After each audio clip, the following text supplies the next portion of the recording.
In this video, we are going to be discussing sailing the boat upwind, followed by tacking. We'll show some tacks. We're going to show a on land tacking drill, and then a couple more tacks as examples.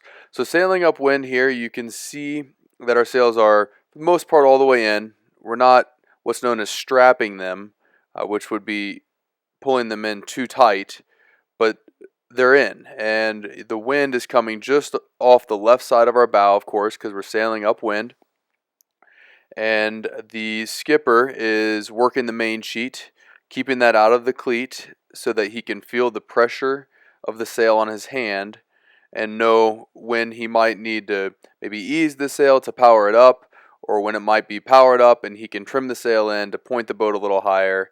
It's a constant balance of turning the boat and trimming the sail upwind for maximum speed. Of course, it's much simpler if you're just sailing and not racing, and they are racing here. Now they're going to go in for a tack. By the way, when you work the mainsail in and out at anything over 5, you can start to pull the vang on. We're going to zoom in here, and you can see working the mainsail. The vang is on here. It's pretty windy.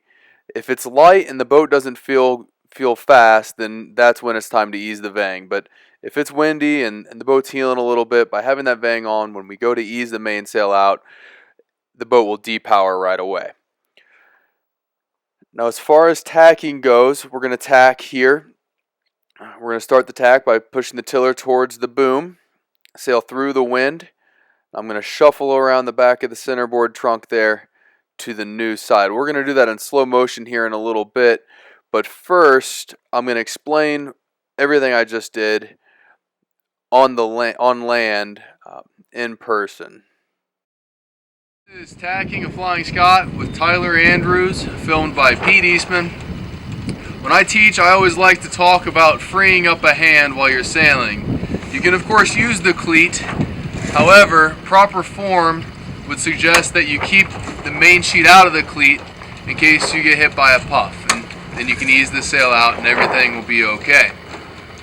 Now, another time it's nice to free up a hand is when you're tacking. So I do that by using my main sheet, bringing it to my tiller extension hand. This is all made possible by me using the tiller extension in front of my body like I have it now. It increases the feel that I have when I sail, as well as my ability to hand over hand my main sheet in. Now, as far as tacking goes, keep in mind here that we're on shore, so the boom's not going to do what it would normally do and switch sides. But I think I'm going to be able to make a visual still the same. When I start my tack, I of course put the tiller, boom would be on that side, tiller towards the boom. I'm going to lead with my front foot forward. My back foot always goes forward first. My back foot forward, and that's going to put everything into motion. So when I stand up on the other side of the boom through the tack, I can turn my body forward, reach behind my back with my main sheet hand, and grab my tiller extension. Now all I have to do is sit down. Notice that I've ended the tack with my tiller centered and my tiller extension back in front of my body and my main sheet in my hand. So going back the other way, I would start the turn, back foot forward first, stand up on the other side of the boom, and just reach back with my main sheet hand to my tiller extension so that I can get my hands back in front of me.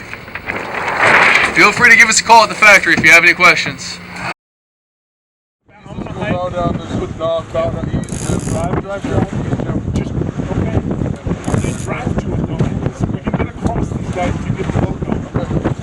Just tack and go.